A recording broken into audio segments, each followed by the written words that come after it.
Hi hello welcome to post 360. నేను మీ Murali రపల్లి.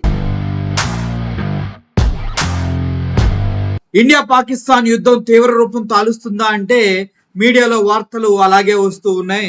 Situations కూడా అలా ఉన్నాయో లేవో అయితే క్లారిటీ లేదు. ఎందుకంటే పాకిస్తాన్ పౌరులంతా మా కరాచీ బాగానే ఉంది, మా ప్లేస్లన్నీ బాగానే, బాంబు అటాక్లు జరగలేదంటూ వీడియోలు చేస్తూ ఉన్నారు. నాకు అర్థం కావట్లేదు. మన ఇండియన్ టీవీ ఛానల్స్ లో ఈ వీడియోస్ లో ఏమో ముంచేసింది ఐఎన్ఎస్ విక్రాంత్ కరాచీ పోర్టును పేల్చేసింది, ఎన్ని వార్తలు వస్తున్నాయి. ఏది వాస్తవమో ఏది అవాస్తవమో ఎవరికి తెలియదు until and unless Indian government clarify ఇచ్చే వరకు. అది వరకు క్లియర్ గా ఉండాలి. ఇంకో విషయం ఏంటంటే కష్టకాలంలోనే మనోడెవడో పరాయవాడెవడో తెలుస్తుంది.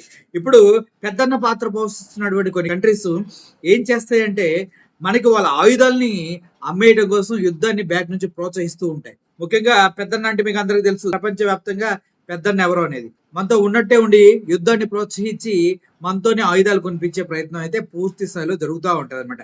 సో అటువంటి కరుడు గప్పిన దొంగ కంట్రీస్ చాలా ఉంటాయి. అటువంటి కంట్రీస్ యుద్ధాన్ని కాంక్షిస్తూ ఉంటాయి, పైకి మాత్రం కళ్ళబుల్లి కబుర్లు చెప్తూ ఉంటాయి. దాన్ని మనం నమ్మొద్దు.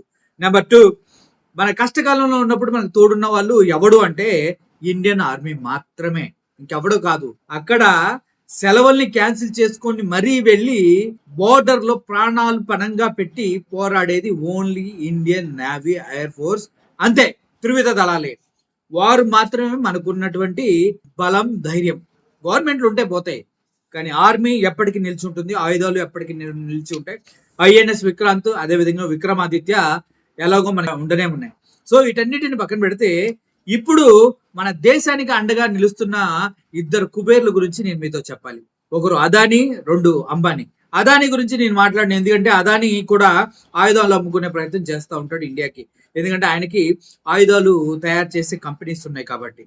అదానీ గ్రూప్ కి అది మోడీ గారు రాసి ఇచ్చేసారు. ఎప్పుడో ఆయుధాలు తయారు చేసుకోపో, యుద్ధం వచ్చినప్పుడు నీ వాడుకుంటాం, వేరే కంట్రీస్ కూడా అమ్ముకుందాం అనేసి అదానీ గ్రూప్. కానీ అంబానీకి ఆయుధాలు తయారు చేసే కంపెనీస్ ఉన్నాయో లేవో నాకైతే ఐడియా లేదు. బట్ అంబానీ కూడా ముందుకొచ్చి పాకిస్తాన్కి ఇండియాకి జరుగుతున్న యుద్ధంలో నేను ఇండియాకి తోడుగా ఉన్నాను, మేము ఉన్నాము, ఎటువంటి పరిస్థితుల్లో అయినా మేము ఇండియాకి సహాయం చేస్తాం, ఎంత వరకైనా వెళ్తాం అని వీళ్ళిద్దరూ చెప్పడం జరిగింది.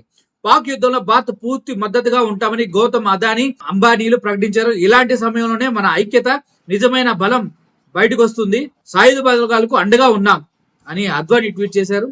దేశంలో అన్ని విధాలుగా అండంగా నిలుస్తూ ఉంటూ రిలయన్స్ కుటుంబం కూడా చెప్పడం జరిగింది. గతంలో కూడా టాటా గ్రూప్ ఆఫ్ కంపెనీస్ అధినేత టాటా గారు చెప్పడం జరిగింది, నా ఆస్తి మొత్తం రాసిస్తా, కావాలంటే పాకిస్తాన్ తో పోటీ చేయడం కోసం ఇండియాకే నా ఆస్తిని రాసిస్తా, ఏం చేసుకుంటారో చేసుకోండి అంటూ Tata group of companies Ratan Tata గారు చెప్పడం చూసాం మనం.